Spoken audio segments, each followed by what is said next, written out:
Alright, in this tutorial we're covering prompt injectors in Concept Magic. We'll look at what they are, how to use them, and how you can create your own. So let's jump in. I've got a simple scene here with a box model. I'll type in a basic prompt, Jack in the Box. Now with the injector set to none, you can see the prompt is just the raw text, Jack in the Box, with nothing added to it. Let's make the prompt text easier to read. I'll go into Preferences and scroll all the way down to the bottom. There's a viewport text size setting here. I'll set it to 15, which makes the text much more legible. Save that.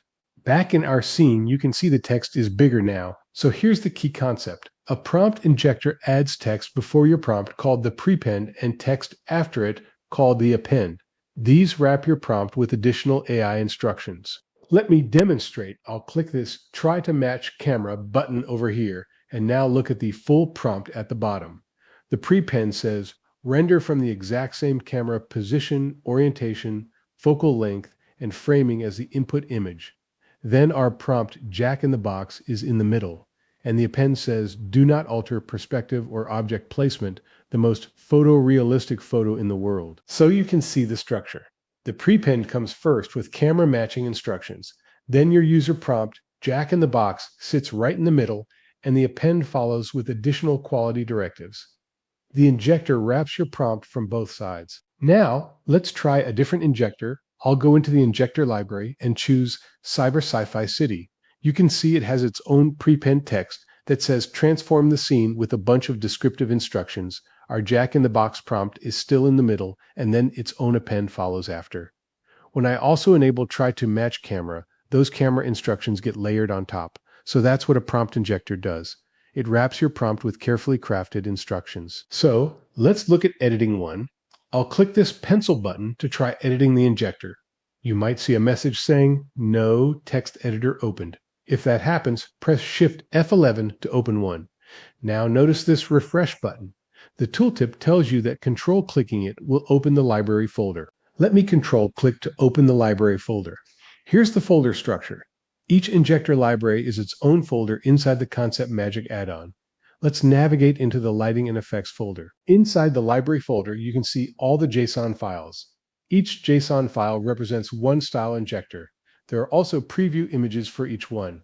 This is how the add-on organizes everything. Now this lighting preview JPEG file is the contact sheet, the preview image you see when clicking the eyeball button. Let me show you back in Blender. I'll click the eyeball icon next to Injector Library. Here's the preview grid.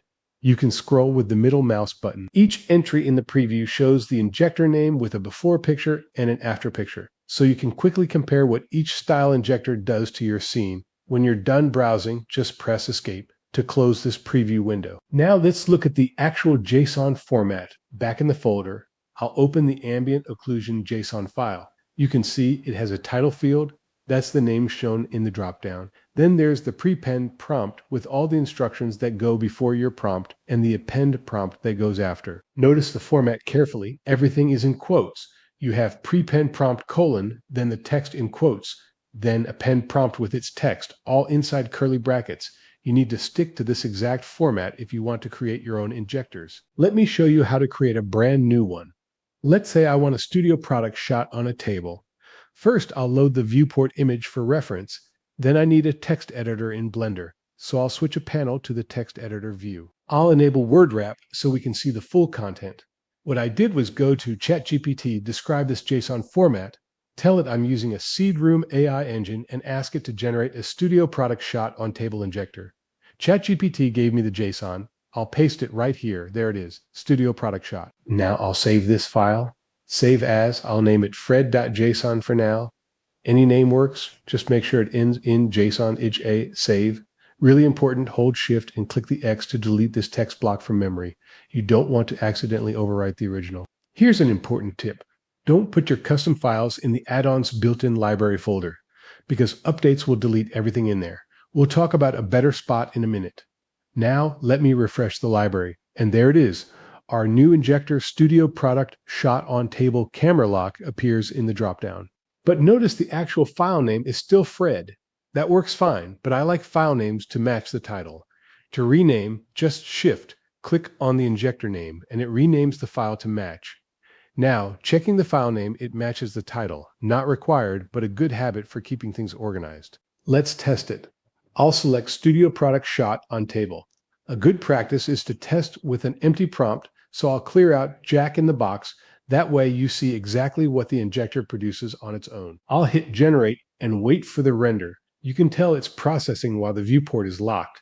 And there's the result, a Studio Product shot of our box on a clean white surface. Looks great. Now, if I click the eyeball to check the preview, our new injector isn't in there yet. The preview grid needs to be updated. If you look at the tooltip on the eyeball button, it says Control-Click to batch generate previews. Let me check the library folder. You can see each existing injector has before and after preview images, but there are none yet for our new Studio Product Shot injector. We need to generate those. Now, here's an important detail. If you have none selected and click the eyeball, it would generate previews for all injectors. That is 10 renders and 10 charges. I do not want that, so I will cancel. Instead, I will select just the Studio Product Shot injector, so only one render is needed. With just our injector selected, I will click the eyeball. It confirms one render. The render runs in the background. A quick way to tell when it is done is to try rotating the viewport. Once you can rotate freely, the render is finished. Let me click the eyeball to check. There is the preview, but it used the previous render output as the input instead of the original viewport. That is a common mistake. You need to make sure the correct input image is loaded before running batch generate, because it uses whatever image is currently in the viewport. Let me fix that. I will load the original viewport image and click the eyeball again to regenerate. This is something to watch out for. The batch generate tool uses whatever image is loaded, not the original viewport. The regular generate button does not have this issue, and now checking the preview. There we go. The before shows our original box and the after shows the Studio Product Shot. That is correct. Now let us talk about custom style libraries. Go into Preferences and scroll to the Injector Libraries section. You can see the default libraries listed here, which you can toggle on or off.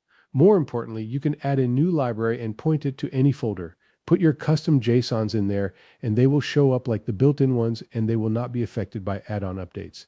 If you are interested in creating high-quality style injectors to share or sell on Superhive, get in touch with me. I will provide credits so you can build and test your own injectors. As long as you're willing to share them with the community, I'm happy to support that. Thanks for watching. Join us on Discord if you have any questions. We have got a lot of exciting stuff coming in the AI space, so stay tuned. See you next time.